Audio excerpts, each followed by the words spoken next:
So, welcome. Like I said, this is the MST Magnet Program's informational webinar, giving you a little bit more information and hopefully answering all of your questions about the program. And applications will go live today, and so we can start the ball rolling. So we're going to start with our principal, Kelly O'Rourke, has been overseeing us this year. We appreciate her support. And then she is actually leaving us to go work in China with her husband.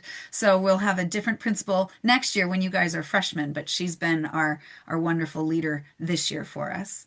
And then I teach Principles of Technology, AP Biology, and I work with all the students, ninth through 12th grade, with their research and internships and senior projects.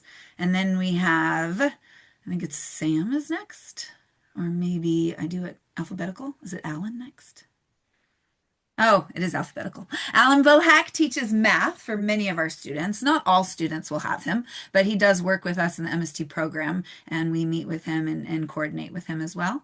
And then we have, is it Sam?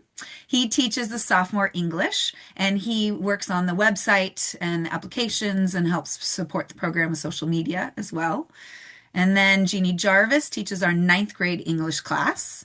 And Jennifer Roberts teaches our ninth grade AP Environmental Science class and helps coordinate research with me as well. And our counselor is Leontina Leby. All MST students will have Mrs. Leby as their counselor for their 4 years in high school. And then we have our student panelists. What I'm going to do is I'm going to go ahead and tell your name and your grade, and you can just kind of wave in your camera there, okay? So we have our senior is Sophie Jacobs, and so she's saying hi. And our junior is Iris Chaw. She can wave hi. And then our sophomore, I still haven't seen yet. So Jacob hopefully will show up. But our freshman is Bella too. Bella, can you wave? Thanks so much. So we're gonna call on them and ask them some specific questions later on in the program, and then they'll have a chance to share at the end as well. So I think I'm going to hand it over to Sam for the next couple slides. Good evening, everyone, and welcome to the webinar. I'm pretty sure that my microphone is not muted. Yes, that's correct. Okay. So on this slide in front of you, we always get the question about what are the characteristics of a typical MST student? What do they look like, so to speak? And on this slide is just a bunch of words. If you could just focus in on the bold words, and we'll go over those in a little more detail. I'll give you a second to just process this. All this information, by the way, is on our website, and I'll show you where that is in a little bit when we get towards the end of the presentation.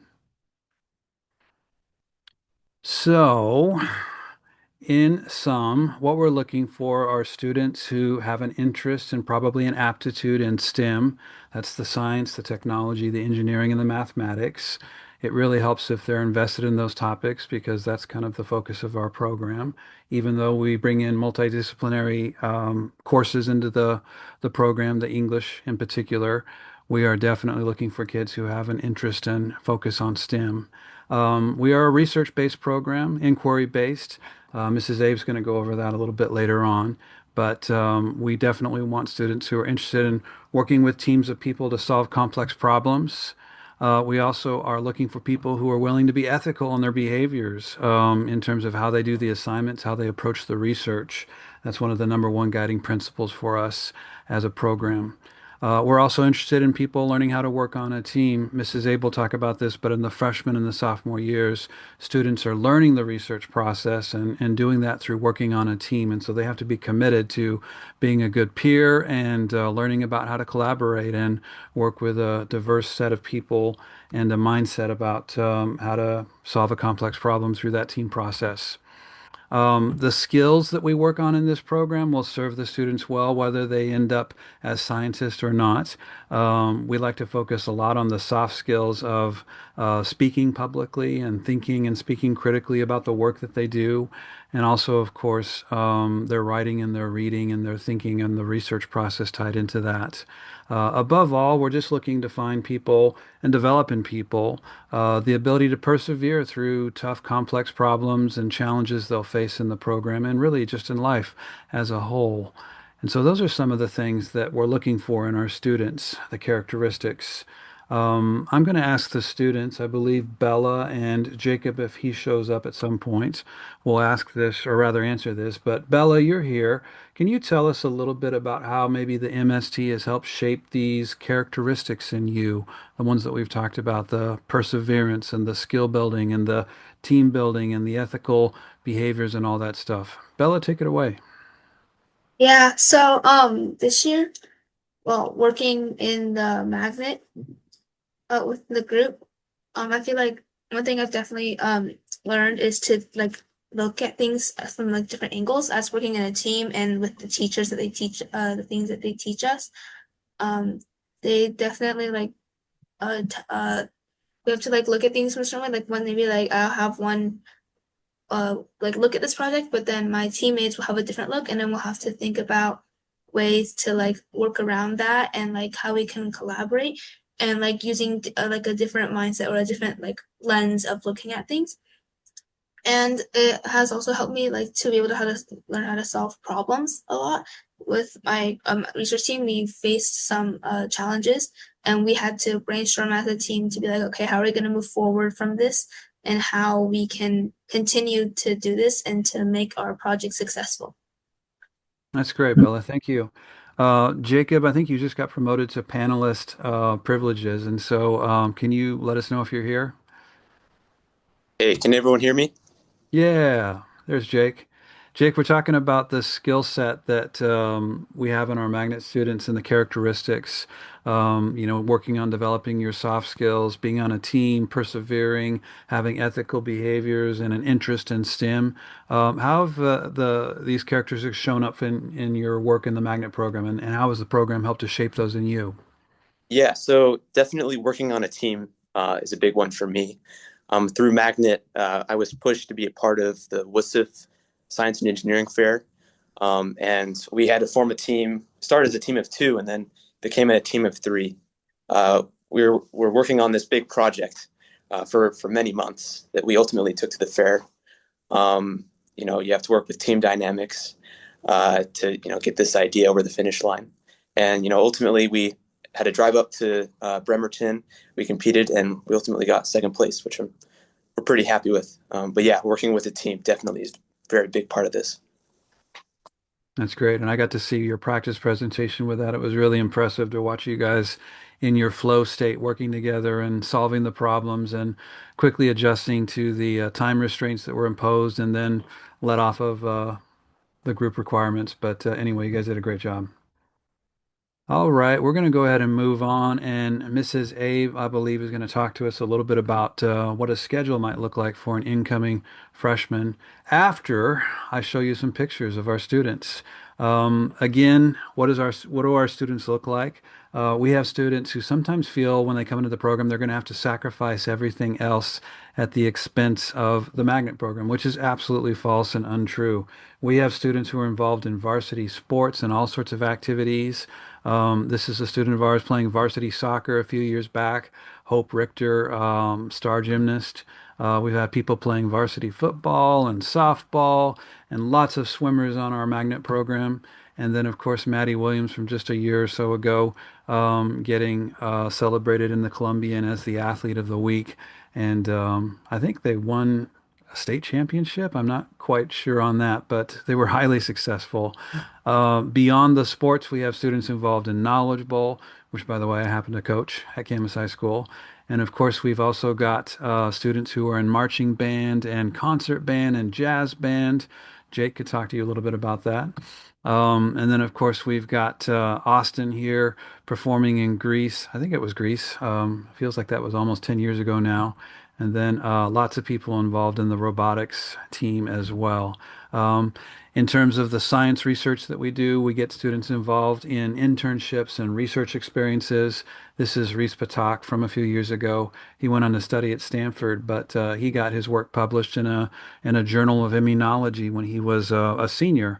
Actually, maybe when he was a junior, and eventually he went on to be invited to the White House where he met President Obama.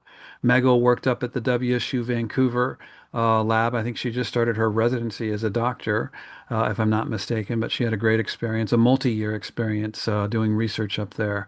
And so when we are asked this question about what our students look like, there's no single way for us to answer this because we really just have such a diverse set of interests and an array of talents that our students represent that it's a very difficult question for us to answer. But I want you to take away from this the main idea that there is no limiting factor as being a part of this. You can get into ASB, you can, do the science research, you can do concert band, you can do Knowledge Bowl, you can do sports. I mean, whatever it is that you want to do, you're going to be able to do. And so don't think of Magnet as a limiting factor in your high school experience.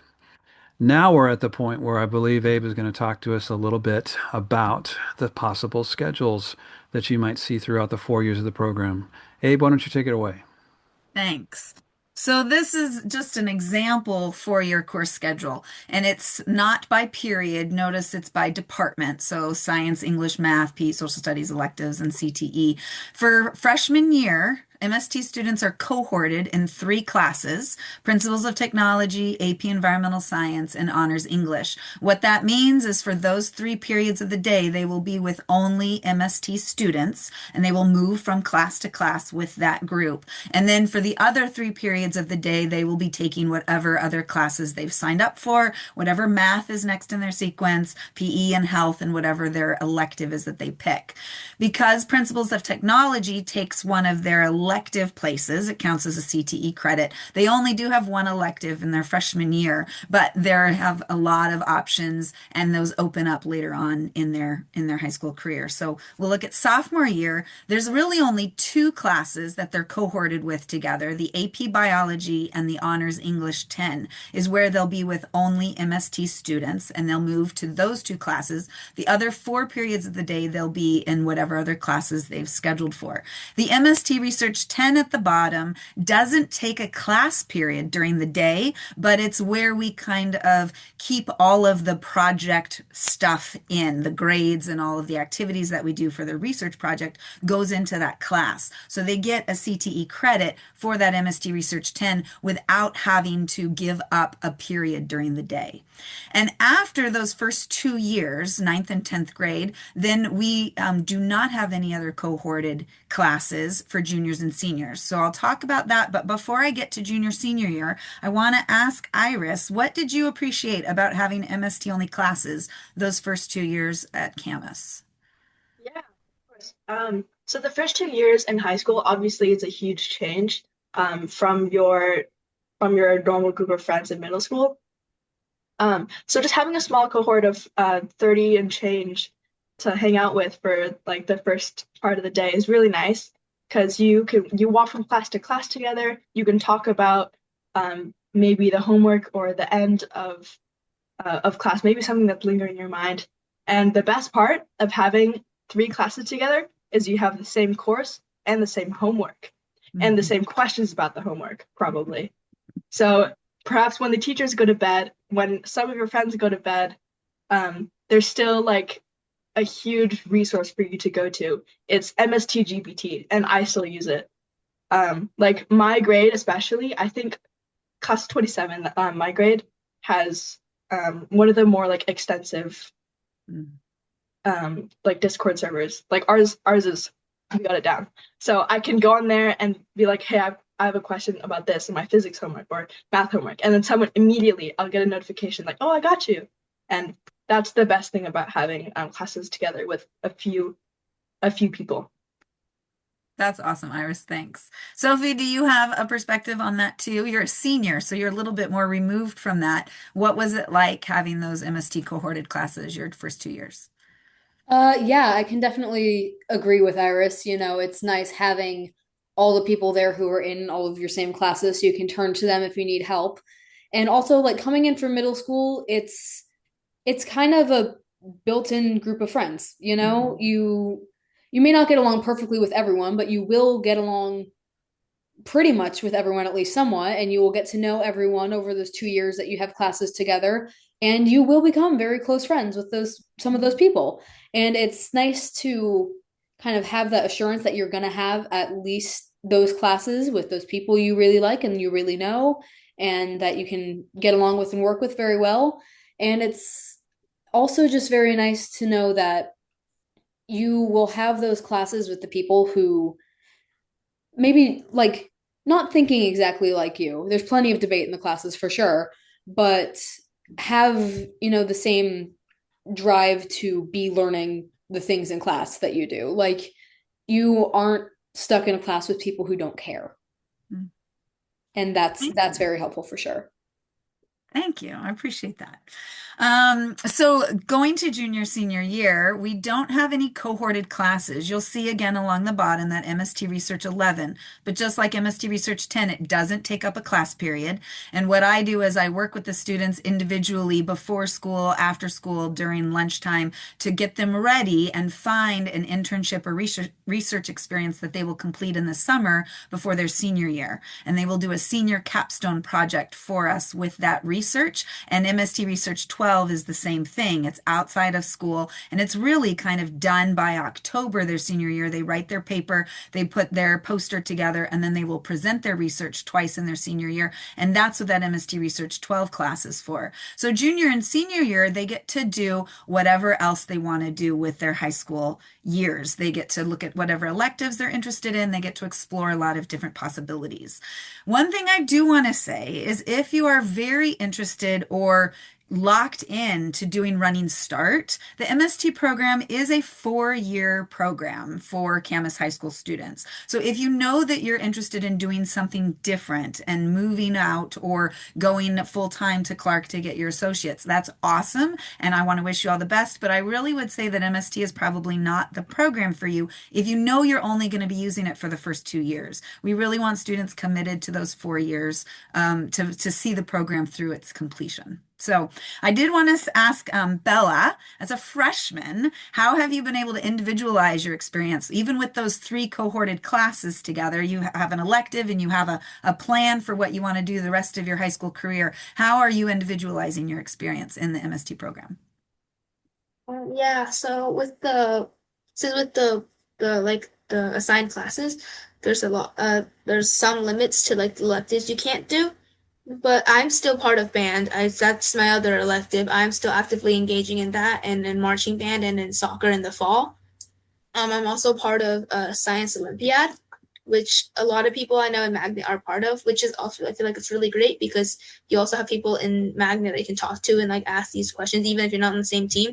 You can't you have these people that like that have the same interests with you that you can do these stuff together and you can like talk about and hang out with and create better connections. Like even before high school started, I didn't want to do a science Olympiad, but after I got into Magnet, I talked to a bunch of people. They're like, "Yeah, you should definitely do it. It's really fun," and that interested me into doing science Olympiad, and now I really enjoy it.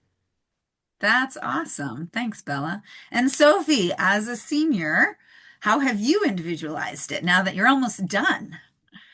Yeah, definitely. I knew from the beginning what kind of things I wanted to get involved with in high school. I knew that I wanted to do swim, which I have done all 4 years. I've been on the varsity swim team.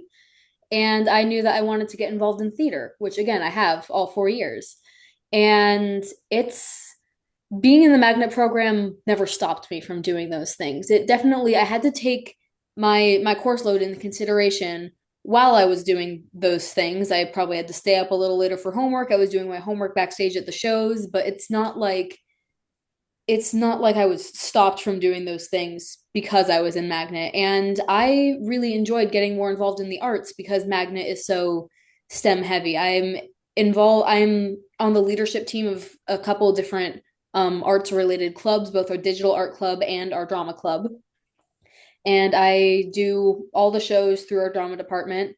And again, swim is also a super great way in the fall for me to kind of get some exercise, get a community that I really love outside of Magnet, and kind of make the rest of my life my own, even with all of my Magnet classes. And being very well-rounded and explore a different variety of things. That's awesome. Thanks, Sophie. So that's just an example of what those 4 years could look like. And of course, you can do whatever you're interested in. We have a lot of students in DECA and marketing as well, which is another big program for Camas High School. So you can do everything. Well, maybe not everything, but a lot. So the next slide, I think, is just going to go into dates. Am I wrong? Oh, program characteristics. That's right. So looking at specific things. So you got an idea of what our students are like, but what's the program all about? So I think the most unique characteristic about the program is the research. So our freshman and sophomore students are all required to do collaborative year-long research projects. And we walk them through the process freshman year, and then sophomore year, we're a little bit more hands-off since they've had experience for 1 year, but we're still giving them a little bit of guidance and some deadlines and walking them through that. But they're going to be able to pick a project that interests them as we guide them through a literature review, designing their project, whether it's a controlled experiment with variables or whether it's a design process investigation where they're actually building a prototype and testing it out, engineering it. And then they're going to write up their final research paper with all of that information. And then they're going to do a poster and they're going to present at our end of the year symposium. So that's kind of the biggest thing. And then, of course, as seniors, the summer before their senior year, they get to do all of that as an individual. And they get to take all of their learning, and we talk about statistics and analyzing data and all of that. And they get to do that as a senior with a company or a mentor or someone outside of the school and get some real world experience with that. And so if they're interested in research, or if they really are just looking to go to college and want to leg up on being able to present themselves well and do these things that are a little bit harder, they're going to have some great experience with that. So that's the biggest one. But there's other things that are cool about MST, and those are, Sam?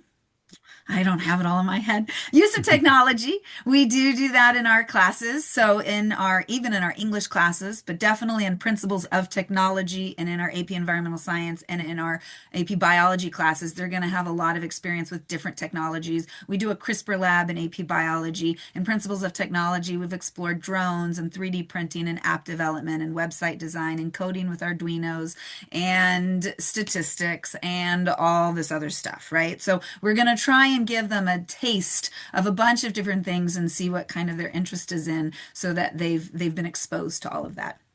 Student teacher cohorts, we accept 32 to 33 students a year, and all the teachers share a common plan period. And so we get together weekly, every other week, to kind of talk about what's going on in the program, what do our students need. We ask our students for an evaluation every 9 weeks. We check in with them. We want to make sure that they're doing well. How can we best support them?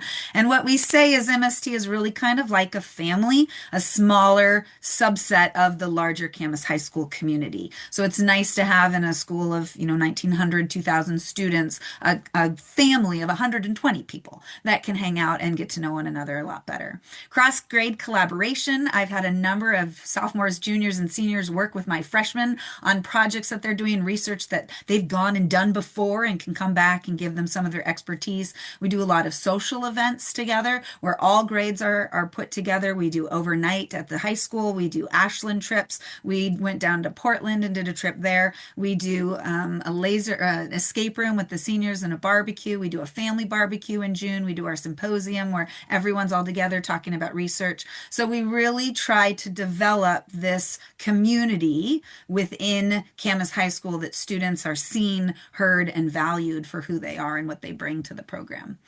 So I have a question for my students here. Iris first, what has been most valuable about your research experience? Looking at that 3 years, you're a junior going into your senior project. What have you found most valuable?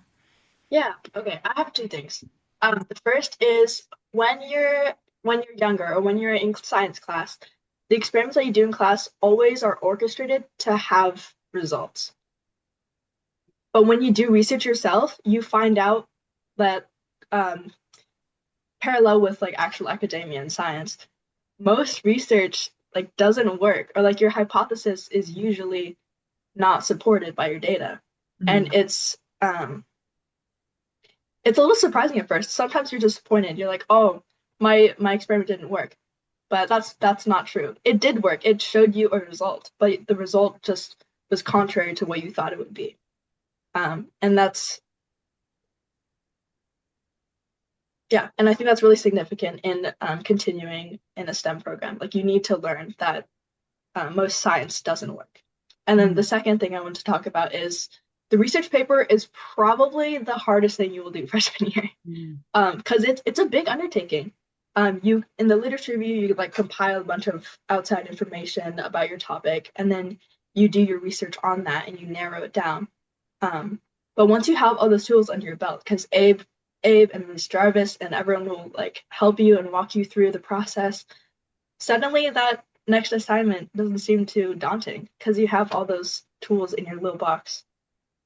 And I think because of that, starting research freshman year and then continuing sophomore year, building those stepping stones to being able to do academic research, perhaps even on your own in the future, or as a part of a larger group at a university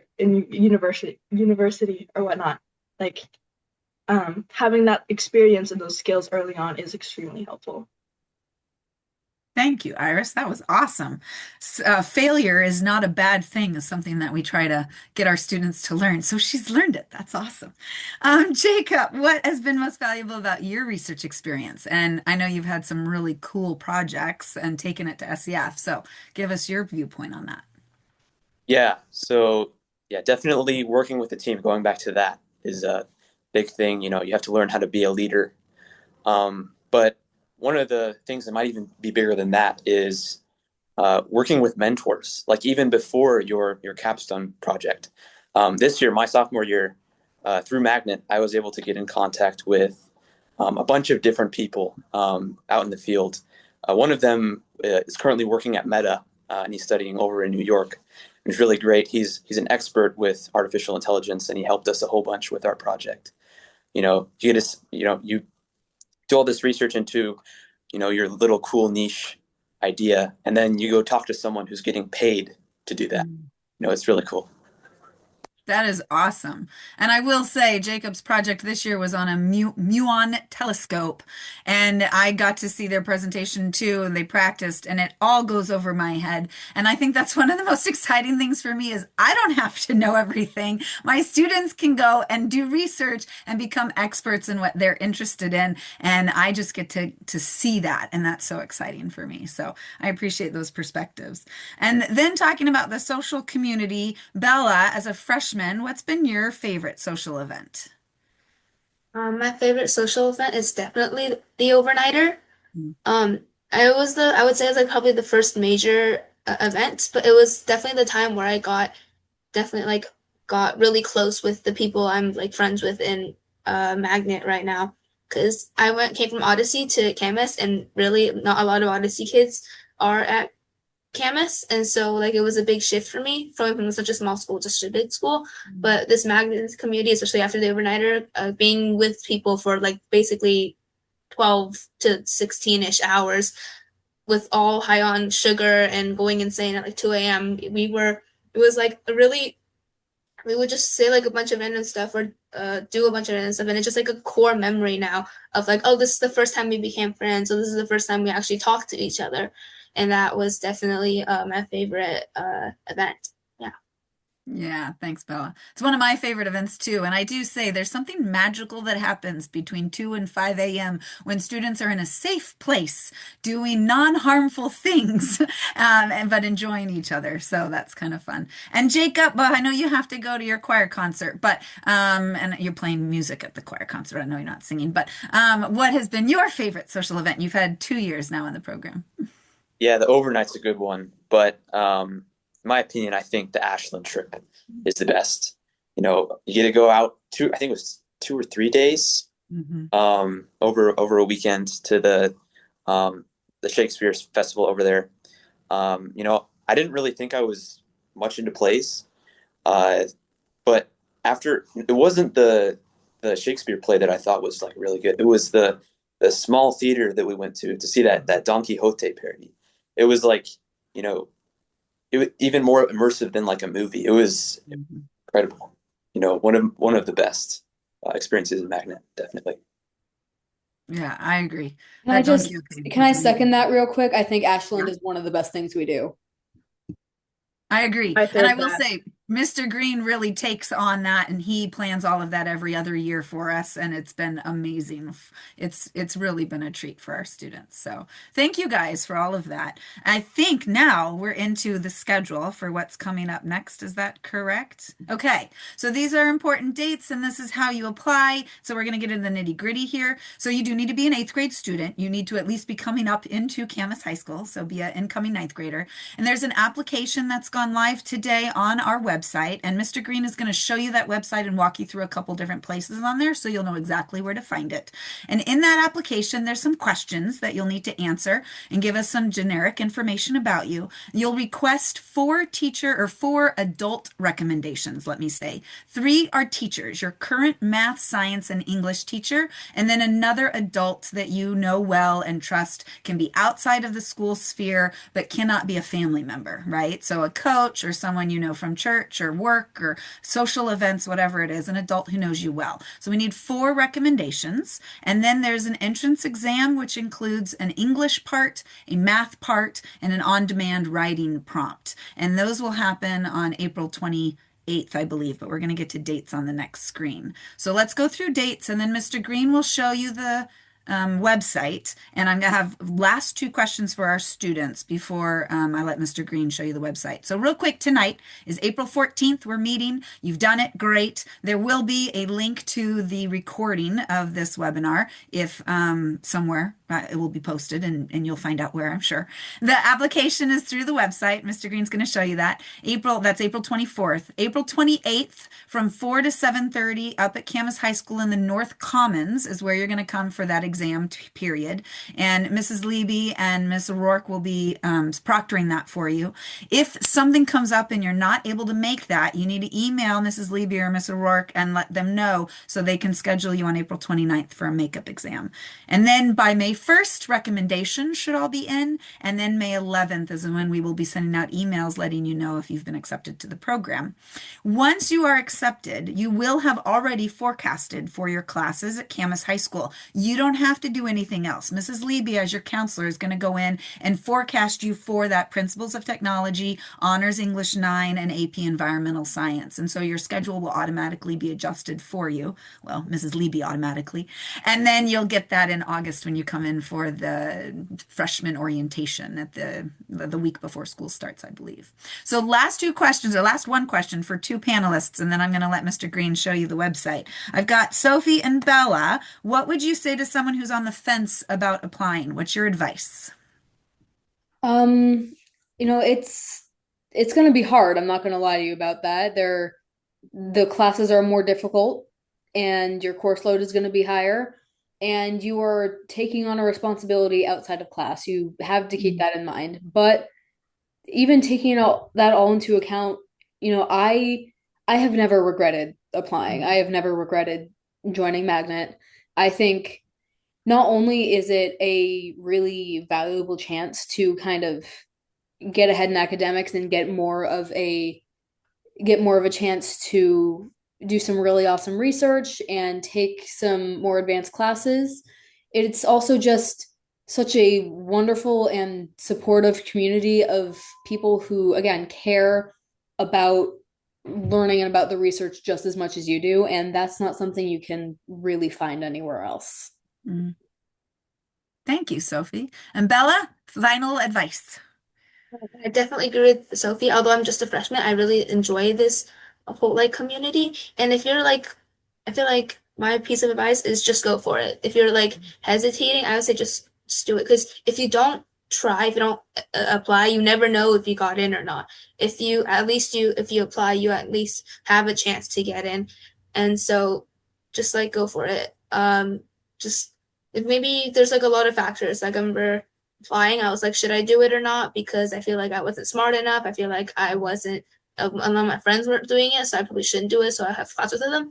But I ended up doing it, and I ended up with, I would say, definitely a lot more friends within Magnet and with outside of Magnet. And that was just something that I really I don't regret. I don't regret not joining because I feel like Magnet did so much for me this year, and it really helped me a lot and helped me with my high school, my freshman year. Thank you, Bella. Appreciate that advice. All right, Mr. Green, you want to show us the website and guide us around that area? Sure. Give me a second here to pull that up. Um, I'm a little rusty on my Zoom skills here, so bear with me. That's a good thing. Then we don't have to do this It every is day. a good thing.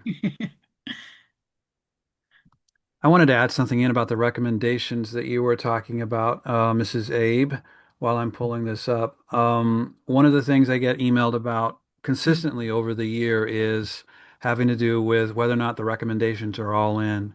I don't Mhm. want students or parents to worry about that too much. Obviously, we want to get all those recommendations, but at the end of the day, if you have any questions about whether a recommendation is in, you should just check in with the teacher and just politely send them an email or just talk to them in class and ask if they've had a chance to submit your recommendation. It's not a very laborious process for them, but it is an important one. And following up with them directly is a really powerful thing that you can do to ensure that you've got everything ready to go for your application. And we will follow up with those recommenders, by the way, and send them a little nudge reminder.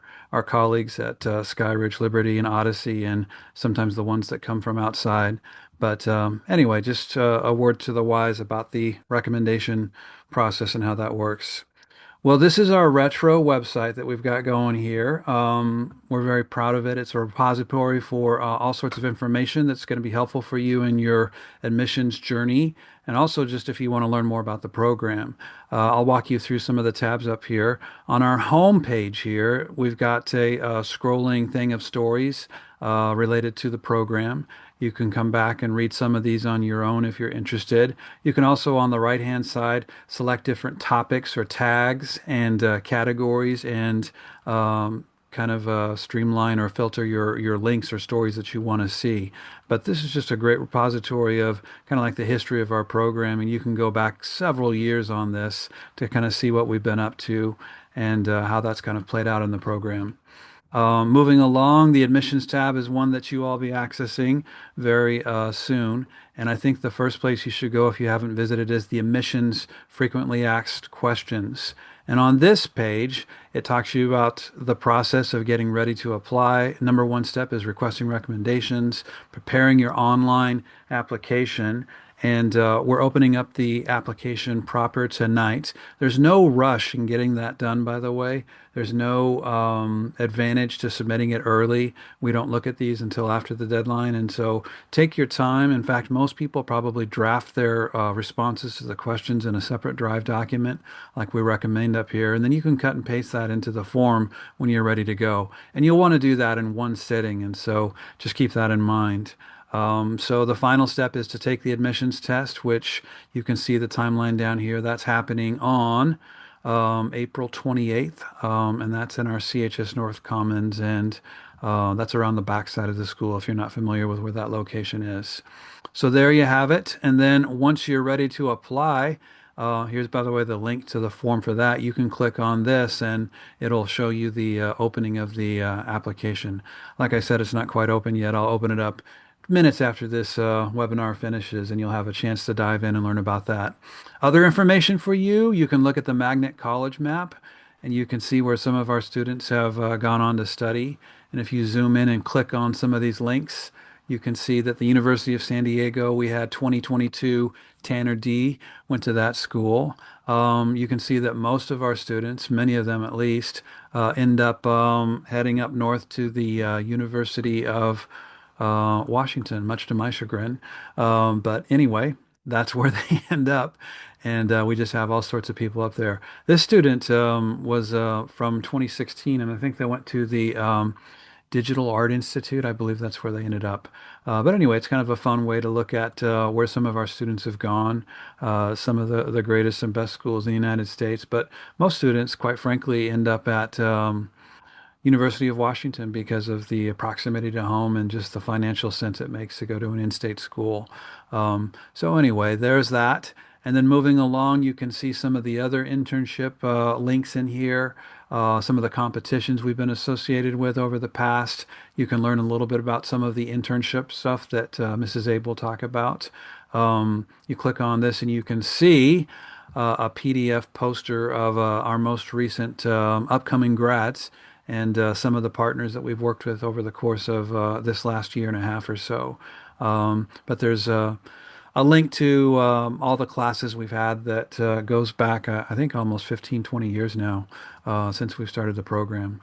By the way, this magnet promo video is very similar to the voices that you heard from the students. It's a great overview, even though it's about 10 years old. The students that have gone on to study at places like Harvard and others kind of walk you through the same sorts of questions that you heard answers to from the students tonight.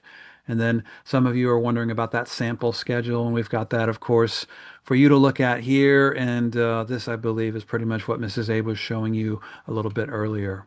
Beyond that, we've got our project database, which is kind of cool. A former student of ours put this together, and you can research some of the different projects that students have done across the years of the program. I believe it's in chronological order. But if you want to search something up, like maybe aquaponics, you could pull up the projects for that.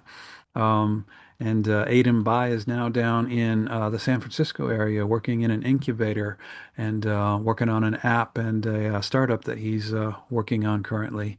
So there's that and a bunch of other things that you can check out. But this is our website. And if you have any questions about the content or you see something that you think should be open that's currently closed, you can certainly email us and let us know what's going on with that. Mrs. Abe, kind of back to you. What sort of things do we need to do to wrap this up? Well, I want to make sure we give our attendees just a couple minutes to ask any final questions. We can answer them now live. And so Mrs. Leby doesn't have to madly type to answer all the questions.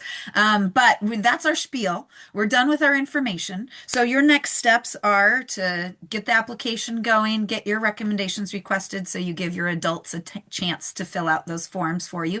And then we will be contacting you about that entrance exam date and making sure you have all of the details for that. I see just my handy dandy little number here. 20 questions have been answered already, so we appreciate you putting those in as we've been talking and as things have come up to your mind. But what we'll do is we'll kind of sit here till maybe 7:15, 7:16 and see if any more questions come in that we can answer for you. And then we'll go ahead and say good night. And thank you so much for attending the webinar. And I can shoot the breeze and chat about stuff. We've got no school on Monday, so if you're a Camas School District student, don't forget no school Monday because it was a snow makeup day and no snow days. Woo woo! We have to worry about. Do we have to apply for the exam? No. Once you submit your application by the 24th is the deadline for that. No, yeah, the 24th is the deadline for that. We will send out emails with all of the details for coming to your exam, what you need to bring, what you don't need to bring, where it is, when to show up, all that kind of stuff. You will need to make sure to provide your own transportation to and from. It is after school hours. How many kids typically apply for the program? The most we've ever had was the year before Odyssey and Discovery opened up. I think it was 105. And the least number we had was about 65, I believe. So it's a wide variety of numbers. It just depends on how many students are interested that year. But the number we take is always 32 or 33. So your percentage of acceptance just depends on how many applications we have. But we'll take 32 or 33 students for the year. Are there any specific classes you can't take if you are in Magnet? I don't know of a single one over the course of your 4 years. There may be certain classes, if there's only one period of it offered, if it's during an MST cohorted class your freshman or sophomore year, that you would not be able to take that year. But then once you're a junior or senior, you would be able to take it. So for example, some higher level maths or physics, chemistry classes, if there's only one section of that and it's first or second period, and that's principles of technology or AP biology, then you wouldn't be able to take that specific course that year. But the next year, when you don't have that MST cohorted class, you would be able to do that. So I don't know of any class that you could not take over the 4 years at Camas High School. How are the gatherings with all the MST kids? Well, I'm not sure if you want like an insider look, but I don't know, Sophie, if you wanted to address that from a social standpoint or what you want to you give Yeah, us. I've always had a lot of fun at the events. Um, it's like a little it was always a little awkward for me, like very first events freshman year when I didn't know anyone. But by the time that you like get through, those are not just other people in the program; those are your friends, and you're showing up and you're hanging out with your friends. And Ashland, especially, I know we mentioned it very briefly. Um, it's like 6 hours each way on a school bus. You're staying in a hostel with everyone. It doesn't sound like it should be fun, but it really is. It is such a fun experience. Yeah. And I would say, I would add, as an adult observer, participant in the whole thing, it's very creative when all the MST students get together. The things that they come up with to do that are fun are not what you might expect. I remember one time at one of the overnighters that some student brought every Pringle flavor they could find in a grocery store, and they had a taste test with people blindfolded to see if they could identify the flavor of Pringles. And if you don't know, Pringles have a lot of different flavors. So those kinds of things are what, weird things that kids do. But there's a lot of athletics that goes on too and stuff. So really, really just a lot of fun. And I will say too, for the freshmen, there's that freshman orientation that the whole school does, and you come and you get your schedule and you walk through the schedule and you get your picture and all that stuff, your locker, whatever else you need.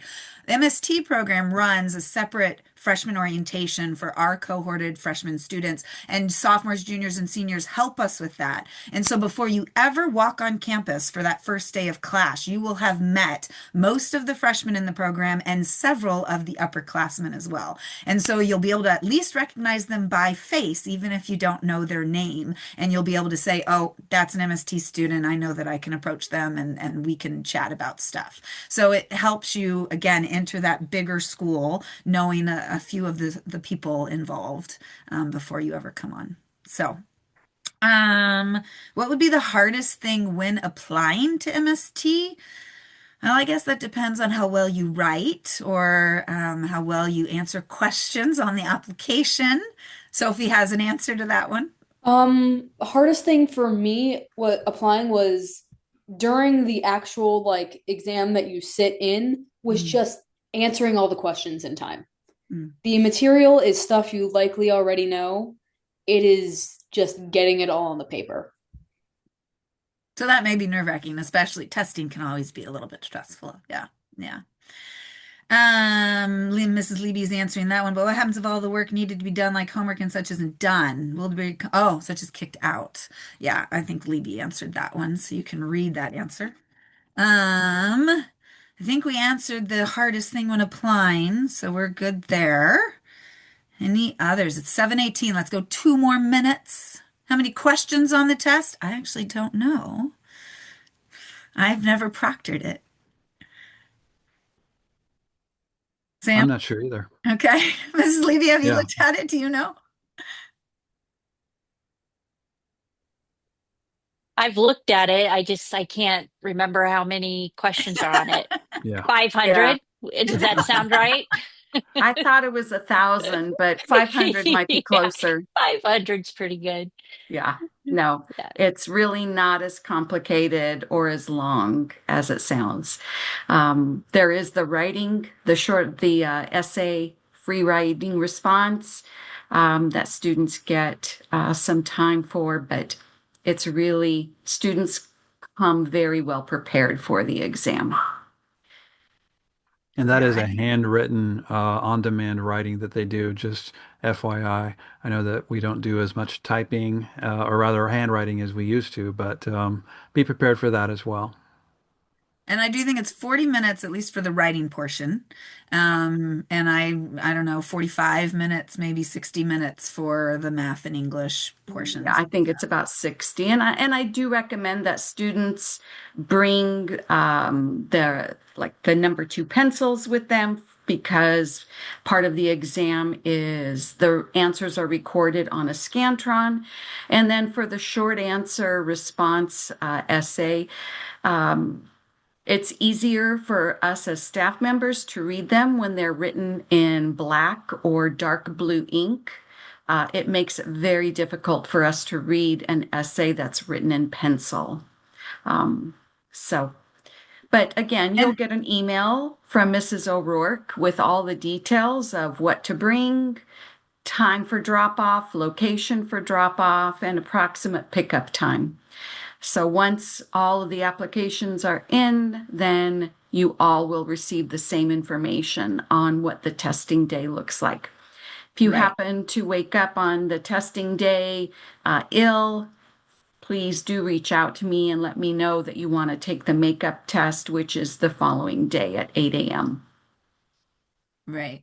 So it sounds like a lot of these questions coming in are about that exam portion, right? It's it really, I think we've said all we can say about it. You will be getting an email with all of the details about what you can bring, when to show up, where to show up, and what you need to do. So it's a simple math, English, writing test. It is timed, and you will get all that information coming up. So I think I'm going to mark all those questions about the writing stuff done. But yeah, so there is a question about honors English versus normal English. And I will say our students don't take the normal English, but I'm sure they have friends and they, talk to other students. So would any of our students on want to address the honors versus normal English? Yeah, go ahead, Sophie.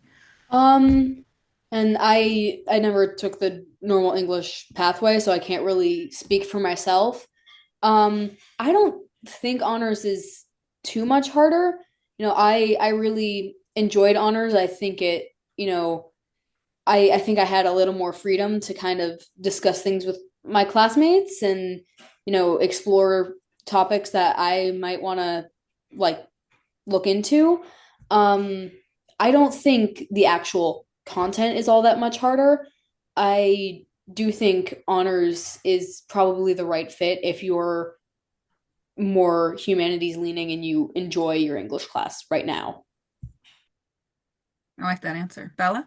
I just want to add with Sophie. Honors English, I have a bunch of friends that's in normal, and you read a lot of the same stuff. We all read Animal Farm, and we all read a bunch of other books. But Miss Jarvis also provides us with like other books that we read. So I would say the reading portion we read more, but we also get to do like really fun projects. Like we're just wrapping up a project recently in English relating to a book we read. And I really enjoy those projects, and I most of the time I enjoy those books. Although there is a little bit more work with more reading, but like compared to if you were comparing it to like friends in normal English, you'd be like, oh, you didn't know you're reading that, or it feels kind of like unfair sometimes because it feels like their class is like so much easier and it's so much heavy reading. But really, I enjoy those readings, and I feel like it's like I am a heavy reader, so I really like when Miss Jarvis gives out like these readings. Although the writing portions of the homework is a little annoying sometimes.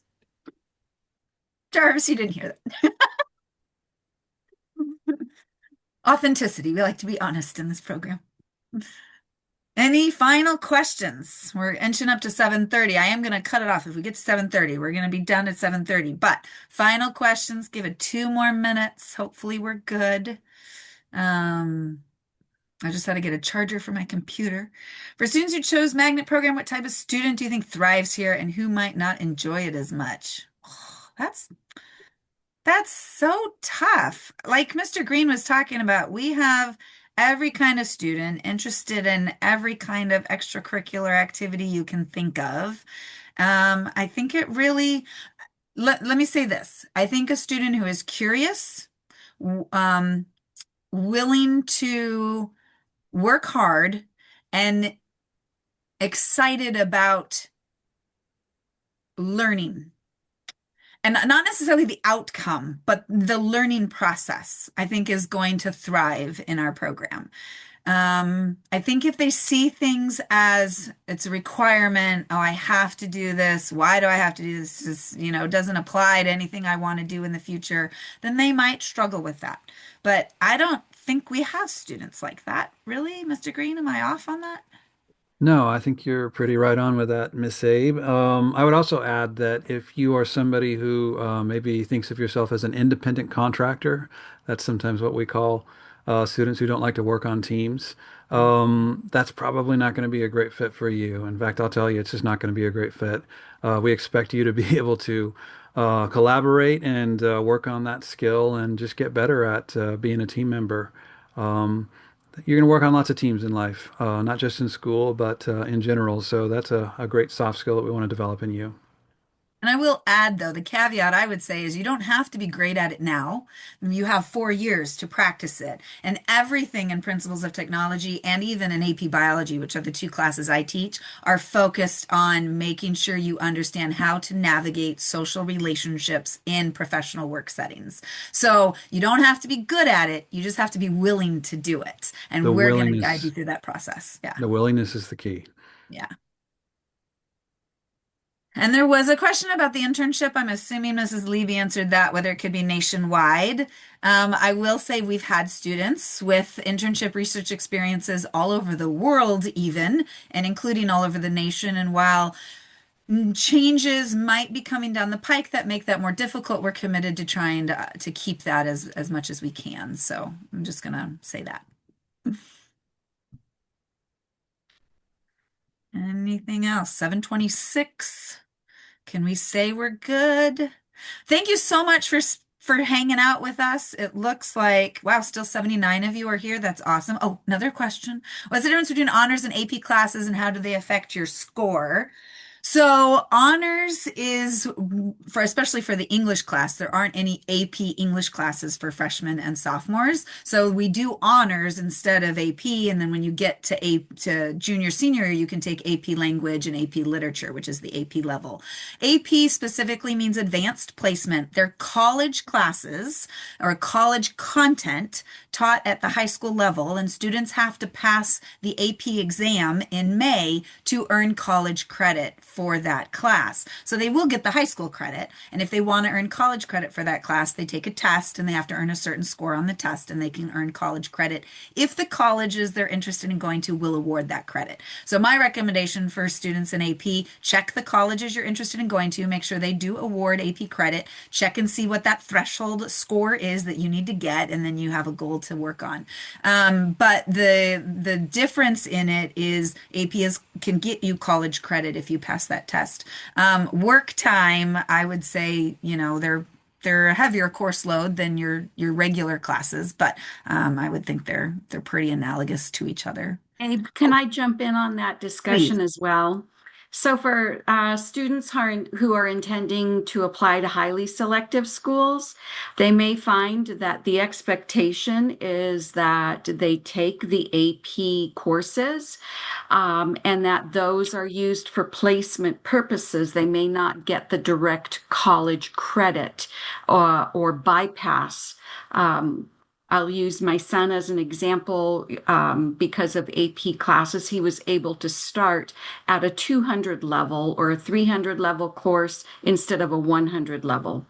We also have a very robust dual credit options available for students in mathematics, in science, in social studies, language arts, and those are credit. You end up with a college transcript and you submit that transcript to the college that you're going to attend to. Now, how colleges process that credit is up to them. Their policies are all very different in how they award the credit. A student taking a dual credit English class through Central Washington junior senior year may entirely bypass introductory English as a freshman. For some colleges, they may award general elective credit. But just know that for the highly selective colleges, the expectation is that the students are going to be taking a rigorous course load. And then that other part to the question I had forgotten was how does it affect your GPA, your scoring? Correct me if I'm wrong, but Washington State doesn't allow weighted GPA anymore in the high school. So it's all out of a 4.0 scale. There's no 5.0 scale in Washington State. But like Mrs. Levy was saying, the colleges will look at those AP classes and see that students have been challenging themselves, and that does come into importance when doing applications and admissions. Absolutely. And students in the state of Washington are not at any disadvantage because our state does not permit the added weight to be added to a GPA. Colleges unweight the GPA.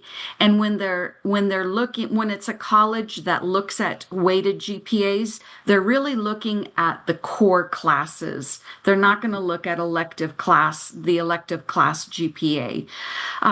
The one thing with dual credit classes, oftentimes students earn more credit because it is a college level class.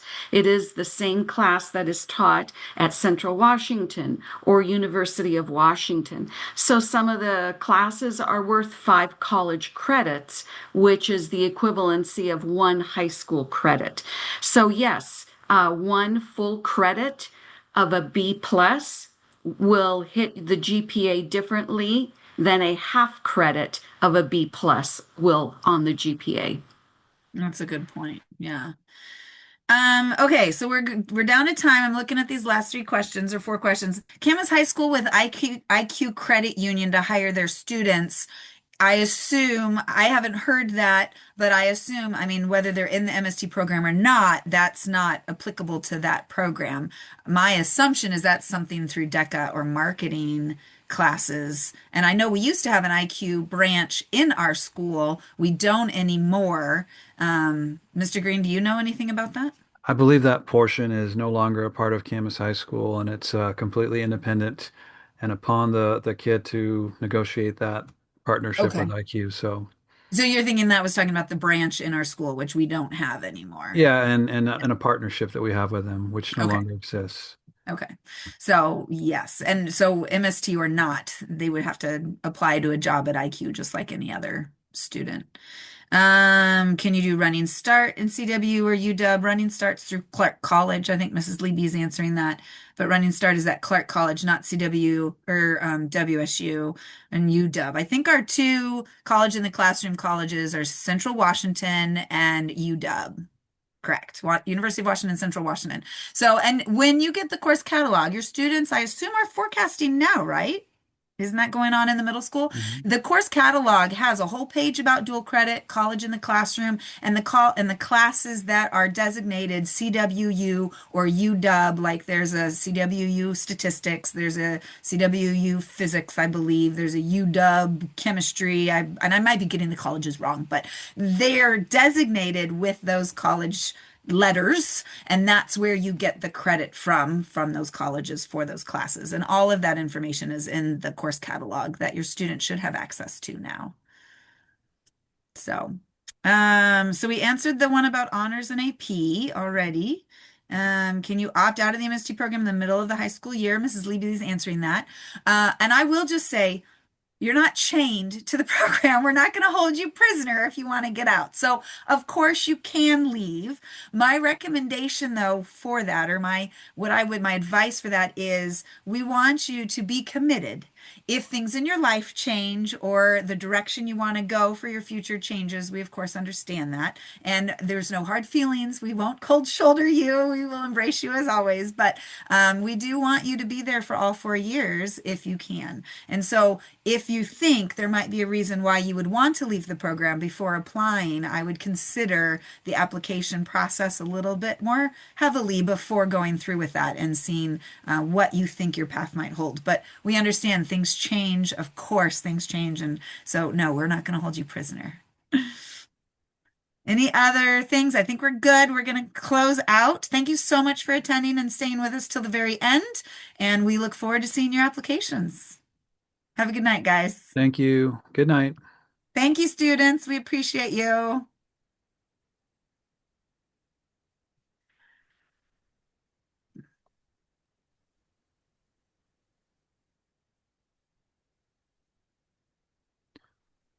Good night, everyone. I'm going to go ahead and close out the meeting and the webinar. We'll see you soon.